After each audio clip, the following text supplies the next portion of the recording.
వస్తున్నట్టు ఎన్ని రంగులు.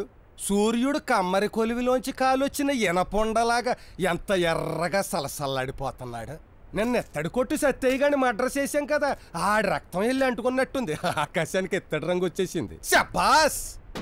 ఏంటండి వాడు డప్పు అలా వాయించేస్తున్నాడు? అదే మరి, ఒక్కొక్కప్పుడు ఎమోషన్ ఎక్కువైపోయి అసలోడికి బదులు నీలాంటి వాడిని వేసేయకుండా కంట్రోలింగ్ కంప్యూటర్ తోల్డప్పు. మేము ఆగా, నువ్వు ఆగవా? హాయ్ నాన్న, సినిమాకి వెళ్దామా సర్కస్కి వెళ్దామా? నువ్వు దేనికంటే దానికేనమ్మా.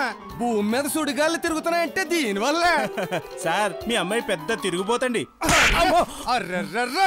తిరుగుబోతంటే మీరు అనుకున్నట్టు ఆ టైపు తిరుగుబోతు కాదండి, గిరగిరా రంగుల రాటం తిరుగుతుంది చూడండి, అదండి. ఈ మాట నేను కొట్టక ముందు చెప్పాలి.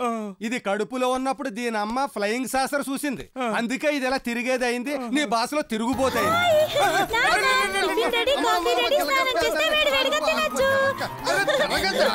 అరే చెరగ ఇప్పుడు.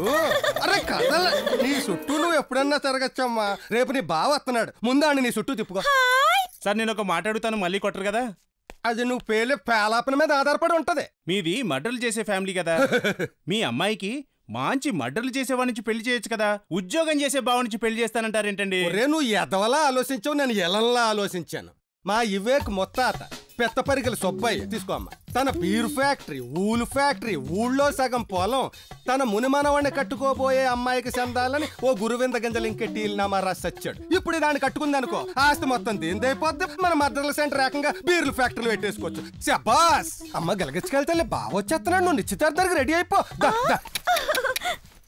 ఏంటి నిన్న ఒక్క సిల్లే ఉండాలి, వాళ్ళు 3 సిల్లులున్నాయేంటి? సిల్లులు మా తల్లి. అయ్యో బాబోయ్, ఇదేంటి ఇంత పెద్ద సిల్లుడిపోయింది? ఇదిగో మనం ఏ సామాన్లైనా అమ్ముదాం గాని ఇతర సామాన్లు మాత్రం అమ్మడానికి ఒప్పుకోను. ఎందుకంటే ముందు ముందు బంగారం కంటే ఇతరే పిరుమవుద్దని బేమంగారు కాలజ్ఞానంలో రాశారు. అర్రెర్రెర్రె, ఓర్ నా బావ, ఆడి పిల్లం ఓ నా చెల్లి. బింది బొక్కలకి లెక్కలు, లెక్కలకి లెక్కలు తర్వాత చూసుకోవచ్చు, ముందు బతుకు బొక్కలు చూసుకోండి. అమ్మ గెలగచ్చకెళ్తాలి. దా దా మీ తాకట్టు ఎరాట పర్వానికి నేను కీచకుణ్ణి. ఎనప సూదుల తాకట్టు దగ్గర నుంచి ఎత్తడి బిందెల దాకా పెంచాను. ఆ హక్కుతోటి మీ అబ్బాయికి మా అమ్మాయినిచ్చి నిశ్చితార్థం టంకం వేసేయడానికి ముహూర్తం పెట్టుకుని వచ్చాను. అడు ఒప్పుకోవద్దు. ఏంటి ఒప్పుకునేది? ఒప్పించాలి కానీ మేము లోకు అయిపోయామా? వేసామంటావా?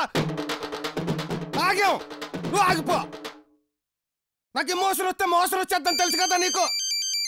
లాడన్ అయితే నాతో చెప్పు, బుస్ అయితే నేను లేనని చెప్పు. ఇదిగో అమ్మాయి, ఇవాళ రాహుకాలంలో నువ్వెవరిని గుద్దితే పువ్వులు తినక పుణుకులు కొనిస్తాను. ఆడితో నీకు లగ్గం లింకడిపోద్దని మీ మొత్తాత పెద్ద పరిగల సుబ్బయ్య రాయించిన నీ జాతక చక్రంలో ఉంది. సరిగ్గా ఇవాళ రాహుకాలంలోనే మీ బావ వస్తున్నాడు, అడుగో వచ్చేస్తున్నాడు. అమెరికా ఓడి బాంబుల గురి తప్పకుండా గుద్దే వెళ్ళిపో. మాట్లాడకండి, దృశ్యం చూడండి. రంగులు రాత్రి తిరిగేస్తున్నారు, సమయానికి కత్తి తేడం మర్చిపోయాను.